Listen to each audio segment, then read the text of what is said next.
From the CyberHub bunker and studio, you're tuning in to the CyberHub Podcast. And now for your host and CISO, James Azar. Good morning, security gang. Welcome to another episode of the CyberHub Podcast. It's great to be with all of y'all this Tuesday morning, March 26th, 2024. We've got a packed show today. A lot going on in the world of geopolitics that's leading to the type of information that helps us understand exactly who the enemies that are targeting our organizations are and what our adversaries are up to. We'll talk about whether or not the solutions we're coming up with here on this side are even very effective, as well as a bunch of patch now notices and vulnerabilities that require your attention. Thank you all for tuning in. If you have not checked out our Substack, please make sure to do so. jamesazar.substack.com. You can get all the latest exclusive articles are available there. And if you support our podcast through Substack, we send you one of these awesome travel espresso mugs. They're great. They're 6 ounces. Gets you everything you need to get your cup of coffee on the road, especially if you enjoy espressos, because the big mugs are really, really big. And they don't really help you when it's an espresso because you're like having to do this. So there's that. Please make sure to subscribe. Follow us on your favorite social media platforms. Join me for our traditional coffee cup cheers. Coffee cup cheers, y'all. Everyone tuning in on YouTube, good morning. On X, good morning. Rumble, Twitch, LinkedIn, good morning to all of y'all. Let's go ahead and kick off with the Treasury as Department of Office of Foreign Assets Control, OFAC, sanctioning 3 cryptocurrency exchanges for working with OFAC-designated Russian dark web marketplaces and banks. The first, BitPapa, is a peer-to-peer virtual currency exchange that caters to Russian nationals. It's facilitated millions of dollars in transactions with 2 OFAC-designated Russian entities, Hydra Market and Granatax. Oveshko, Ugrian Choi, I've been trying to say these names, but it goes by TOEP, is a virtual currency exchange that operates as a Nextchange or NetX24. That's also sanctions for enabling digital payments in crypto and rubles to OFAC designated entities, including Hydra Market, Cyberbank, Alpha Bank, and Hydra Market. Hydra Market was the world's largest dark web market. They sell drugs, money laundering. It's got a turnover of 1.35 billion just in 2020. It has 19,000 registered seller accounts and it serves at least 17 million customers. Crypto Explorer DMMC operates as a crypto exchange in Russia and the UAE, facilitates conversions between virtual currency, rubles, and the dirhams in the UAE. It also provides cash services in Moscow and Dubai, allowing customers to load funds onto a Cyberbank and Alpha Bank credit card to OFAC-designated Russian banks. All 3 of these exchanges have now been sanctioned, and you want to keep your eye on that. By the way, that also means that as you see ransomware operators now, they're going to be changing a bunch of stuff there. That's where this disruption is really aimed at. After the UK called out the Chinese hackers for targeting parliamentary and emails and the country's electoral commission, New Zealand has also said it's linked Cyberattacks on its parliament to a Chinese state-sponsored threat actor. On the same day, the U.S. slapped sanctions against 2 Chinese hackers and a China-based technology company serving as a front for malicious cyber operations. The UK called out and sanctioned the same entities for hacking onto its own systems. The tech firm Wuhan Zyrosishi Science and Technology Company Limited has been operating on behalf of the Chinese Ministry of State Security and is part of China's state-sponsored apparatus, according to the UK. It's identified as Wuhan XRZ. The company is associated with APT31, also known as Judgment Panda. The group is accused of conducting cyber espionage operations on behalf of Beijing and the CCP. According to the National Cybersecurity Center of the UK Electoral Commission systems were highly likely compromised by the Chinese state-affiliated entities between 2021 and 2022. You remember we brought this story back then here on the show of how they hacked the voter registry in the UK. And while no parliamentary accounts were compromised during that breach, it's highly likely that the threat actor accessed and exfiltrated email data and data from electoral register. Now you ask yourself, what would the Chinese do with that? Well, the Chinese operate a platform called TikTok, and if you know the emails of the people and you know their names, and you can potentially influence the way they think and the way they go about voting in their local elections. And that's a very, very big strategy in the China 100-year plan. See, China doesn't plan world domination by war. They plan world domination by essentially splitting their largest competitors, that being the United States with its internal challenges that we have here, as well as UK, Germany, France, and many others. They see that internal festering of a democracy, because democracy is by nature messy, actually serves them best. And by leveraging TikTok, they're able to do that. So there's that as well. That's why they would do this type of attack. If you're asking yourself why, that would be the main propeller for them, is how can you influence how people vote? How can you influence how they think about something? And then how can you present them content that could potentially hinder them? And that's a threat to our elections coming in November of this year, only 8 short months away. So there's that as well. Something to keep your eye on. The Iran affiliated actor MuddyWater has been linked to a new phishing campaign in March of this year that aims to deliver a legitimate RMM, a remote monitoring and management solution called Atera. The activity took place from the week of March 7th through March 11th. It targeted Israeli entities spanning global manufacturing, technology, and information security. They've sent emails with PDF attachments that contain malicious links, according to Proofpoint. While this method is not foreign to MuddyWater, the threat actor has recently relied on including malicious links directly in email message bodies instead of adding the extra step. MuddyWater's had a bunch of attacks attributed against Israel, especially since the October 7th attacks by Hamas and the subsequent war going on. The latest attack chain involves embedding links to files hosted on file sharing sites like Ignite, OneHub, Sync, and TeraBox. Some of the pay-themed phishing messages are said to have been sent from a likely compromised email account associated with a co.il domain, which are the domains in Israel. So some locally in Israel, they would use a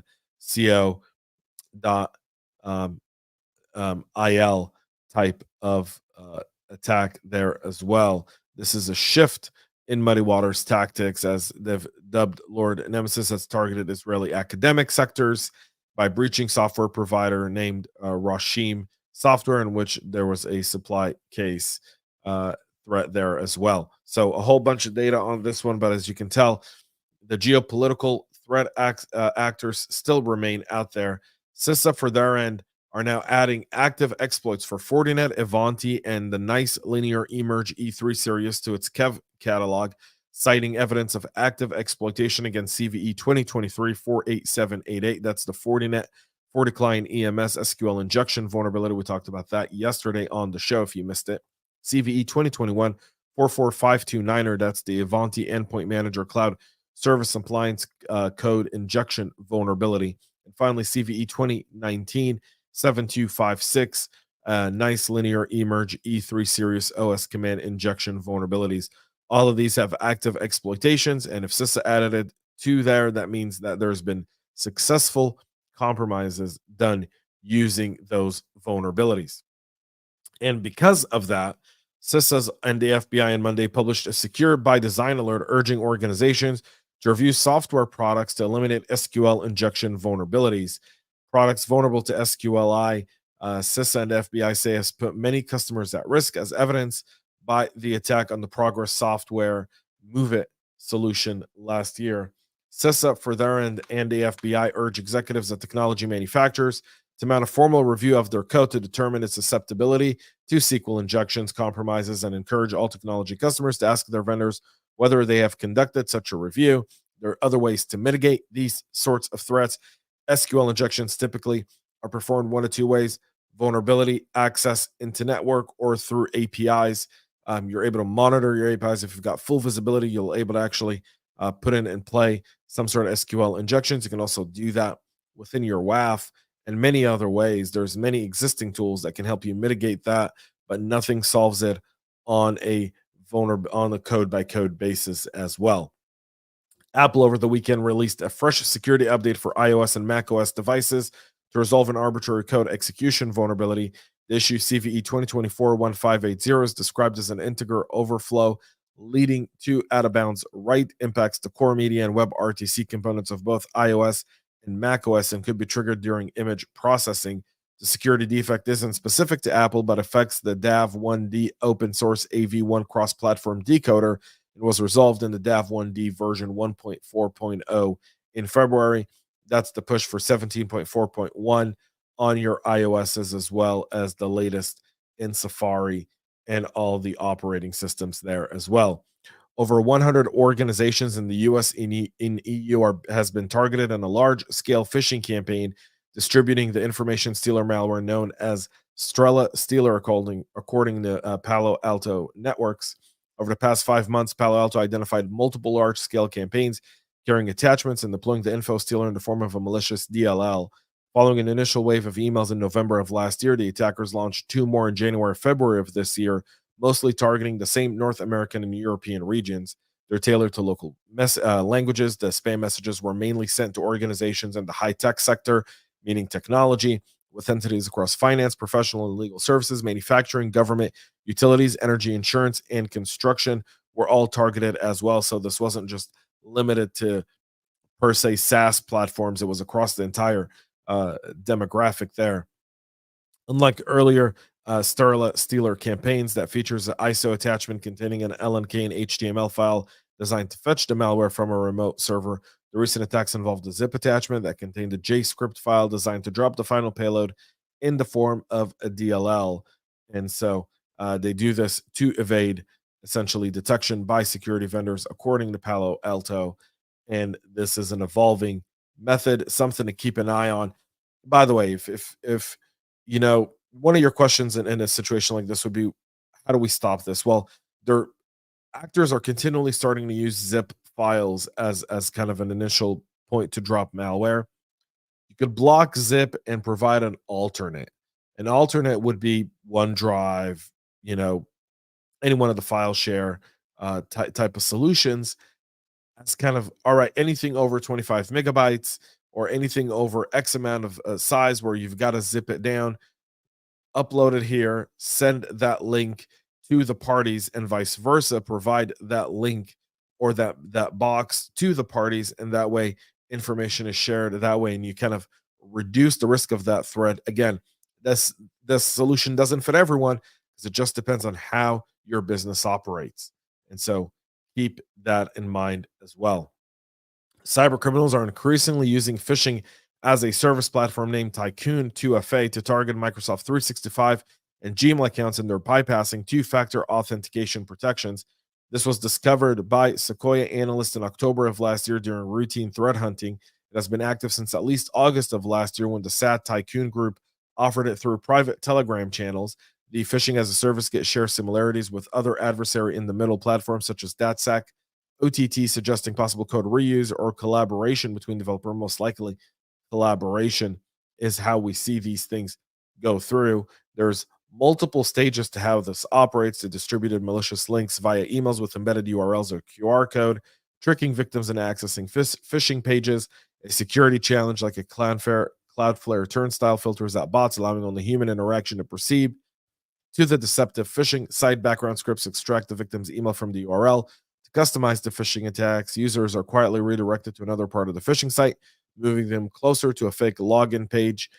This stage presents a fake Microsoft login and steal credentials using WebSockets for data exfil. The kit mimics a 2FA challenge, intercepting the 2FA token or response to bypass security measures. And finally, victims are directed to a legitimate looking page, obscuring the phishing attack success. All in all, you can see the beautiful map here of how this operates, something really worthwhile of checking and hardening your controls in play. One way is using apps or using notifications to do that, because then they can't hijack the actual typed in code. So just a way to think about that as well. Our final story of the day: Senator Bill Cassidy sent a letter to HHS Secretary Xavier Becerra with 11 questions about the breach to the grant payment that cost taxpayers $7.5 million last year. The unidentified attackers took over an email account of about 5 grantees and tricked HHS into sending funds to bank accounts they controlled, according to the report. Cassidy, the ranking member on the Senate's Health Committee, said he wants answer no later than April 5th. The affected program, the Health and Resources and Services Administration, serves at-risk population, including children, pregnant women, and patients in rural population.